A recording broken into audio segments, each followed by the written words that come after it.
Hey, what's good, fam? It's Kyle Henderson at BamaInsider.com. If you could do me a favor, get this video to 500 likes. I appreciate you guys more than you know. Alabama will start its football practice for the spring season on March 11th, 2022. Be sure and check out all our coverage on BamaInsider.com. Do you have offensive line concerns going into this season? Well, I wanted to kind of talk about the offensive line right now because I think it is very interesting when you look at Alabama's offensive line. Actually, let me switch this up a little bit for a better viewpoint. There we go. Okay, so this was put together by ourlads.com. So ourlads puts together depth charts. And I think right now going into the season, considering Evan Neal is about to be, in my opinion, the number one pick in NFL draft for this coming 2022 NFL draft, that leaves some concerns within this offensive line. I know Doug Marrone is out and Wolford is in, and a lot of people are really excited about Wolford replacing Doug Marrone. I know that Alabama's offensive line seemed to struggle a lot last year. I think Bryce was sacked a ton, and also because of Bryce's ability to evade defenders, he extended plays. So let's kind of take a look at our lads. Now, this isn't the official depth chart, but they do a pretty good job in terms of piecing things together. So let's actually pull this back a little bit so you can see the actual position. So we'll start at the top. So you got the left tackle, and this is again projected. So you have JC Latham. Now we did see him as a freshman this last season contribute. And I want to get your take on JC Latham. I think we're going to learn more about each of these players as we go into the spring season.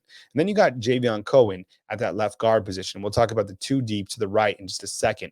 I really like Cohen. I think he's a player that we really saw blossom this past year. And I think in a good way that he's going to be one of the most productive guards in the SEC. I think he kind of has that grit about him. I think he's athletic. So let's continue to see how he develops. Now, Seth McLaughlin, I think when you look at him, he was really almost a surprise in my opinion. I think when you look to that offensive line of that center position, we knew that Chris Owens was going to be potentially the guy.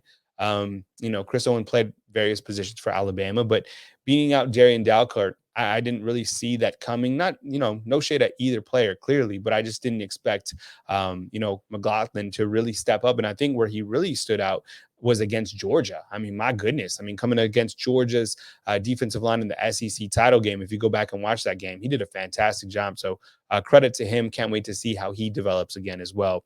Amelia Kior, he's going to be the veteran on this offensive line, has a lot of experience coming back for that senior season, redshirt senior. So a tremendous amount of experience at the guard position.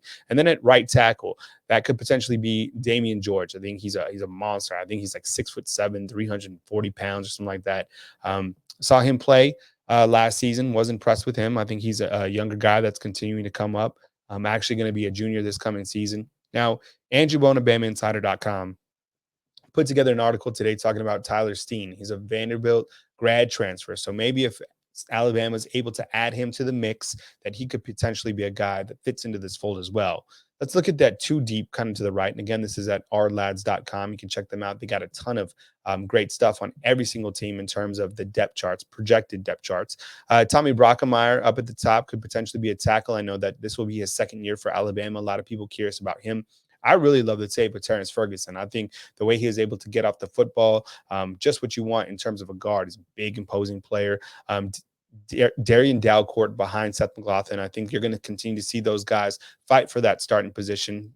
Probably look to one of those as a position battle as we go into the springtime. You got Tyler Booker, who will be a freshman at Alabama. I think right here, our lads list him as a tackle as well. And then they even have a 3D, Dane Shore up at the top, Jaden Roberts, James Brockenmeyer, Mark Kite, Kendall Randolph. So, who knows? But I think when you look at this, the projected starters, I would agree with most of this. I think depending on what happens with Tyler Steen, I would be confident with that Alabama offensive line. Want to get your take inside the comment box. I think Alabama, their front end schedule is going to allow them to develop some continuity. You have Utah State.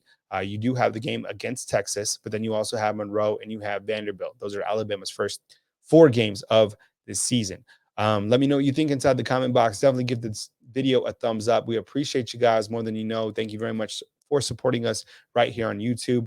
For Alabama football on YouTube, my name is Kyle Henderson. We'll catch you soon.